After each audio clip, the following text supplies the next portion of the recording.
learning from the news. We are talking about the role of electronic media, particularly television, in the modern society. As you all know that in today's modern society, television is one of the major source of information, and the information you get from the television is the reliable one. आप जो television के through information आपको मिलती है वो ज़्यादा reliable होती है as compare to the other sources, जैसा कि इंटरनेट और सोशल मीडिया प्लेटफॉर्म्स हैं।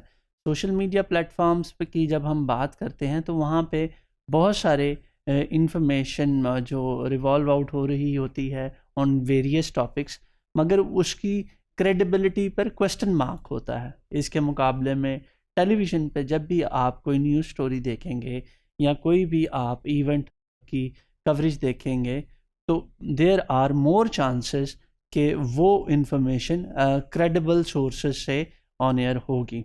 News awareness is specially important in a representative democracies. Whenever we talk about the democracies, electronic media has now a significant role in promoting democratic spirits in the modern societies. And television जो है उसका main source है कि किस तरह आप democratic practices को जो है एम्पावर करते हैं माशरे में, और डेमोक्रेटिक प्रैक्टिसेस जो हैं उनको आप जो है प्रमोट करते हैं। इसकी हालिया मिसाल आप देख सकते हैं कि 2020 में जब इलेक्शन कंडक्ट हुआ यूनाइटेड स्टेट्स ऑफ अमेरिका में, जो प्रेसिडेंशियल इलेक्शन है, तो बावजूद इसके कि दोनों तरफ से जो दोनों मेजर कैंडिडेट्स थे, रिपब्लिकन कैंडिडेट और डेमोक्रेटिक कैंडिडेट, उन्होंने अपनी फतह का ऐलान किया, मगर जो वहाँ का न्यूज़ मीडिया था उन्होंने बड़ी सेंसिबल उसके ऊपर रिपोर्टिंग की, और जब तक उनके पास जो है reliable information of the results आ नहीं गई उन्होंने वो ऑन एयर नहीं की। और इसी वजह से आप देखते हैं जब इलेक्ट्रॉनिक मीडिया एक सेंसिबल रोल प्ले करता है तो वैसे वैसे मैसेज में भी अवेयरनेस आती है और वो उसके अकॉर्डिंग ही परफॉर्म करते हैं, उनके ओपिनियंस डेवलप होते हैं। When we talk about the learning from the news, there is general belief that whatever we watch on the television and whatever we watch on the news, we take it as it is presented. यानी जो भी हम news story के तौर पर देखते हैं वो हम उसको एज इट इज़ ही लेते हैं या वो वैसे ही हमारे दिमाग में रह जाता है। मगर when we talk about the facts, research shows that memory for news is usually quite low. People don't remember the news in general. In a study, Guntner found that Britain scored less than 50% on a test of news awareness. Similarly, a US sample understood the main point of only 4.6 out of 40 news stories. Robinson and Levy determined that people remember barely half of the news.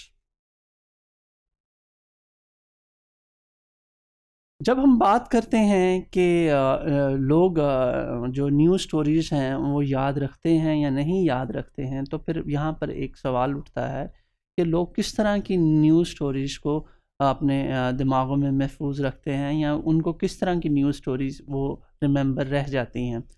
People tend to remember stories about more familiar topics. यानी आप as an individual of the society वो news stories आप remember रखेंगे, वो news story आपके याद रखेंगे जो आपसे ज़्यादा रेलेवेंट होंगी और जिन टॉपिक्स पे आप ज़्यादा अवेयर होंगे या वो सोशल इश्यूज़ जो आपकी लाइफ को टच करते होंगे। Domestic news is remembered better than international news.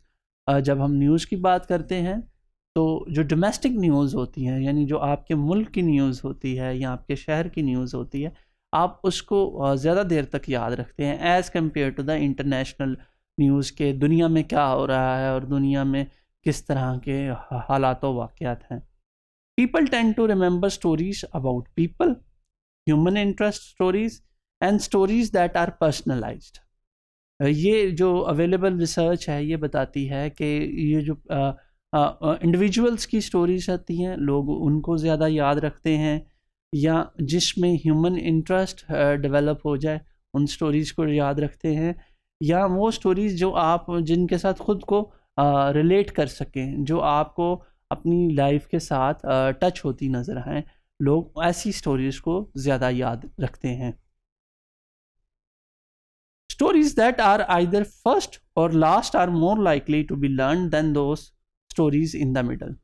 जब भी आप कोई न्यूज़ देखते हैं, खबरनामा सुनते हैं, तो वो न्यूज़ जो उस खबरनामे में सबसे पहले आती है या वो न्यूज़ जो उस खबरनामे में सबसे आखिर पे आती हैं, तो चांसेस हैं आप उनको ज़्यादा याद रखेंगे। Longer stories are more likely to be remembered than shorter ones. जितनी स्टोरी का टाइम पीरियड ज़्यादा होता चला जाएगा उतना ही पॉसिबिलिटी है कि आप उस न्यूज़ स्टोरी को याद रख पाएंगे as compare to the shorter stories. Repetition and recapping increasing recall.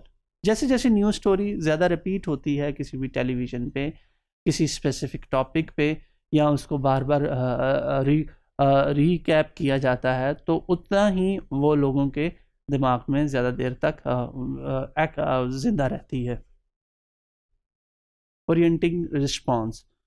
Orienting response is an automatic response to stimuli in the environment that is associated with alertness, attention and arousal. Orienting response क्या है कि जब भी आप कोई news story देखें, तो जब आप अलर्ट हो जाएं और उसको अटेंशन दें और आप उसके मतलब जानने की कोशिश करें, तो ये ओरिएंटिंग रिस्पॉन्स कहलाएगा उस न्यूज़ स्टोरी के लिए।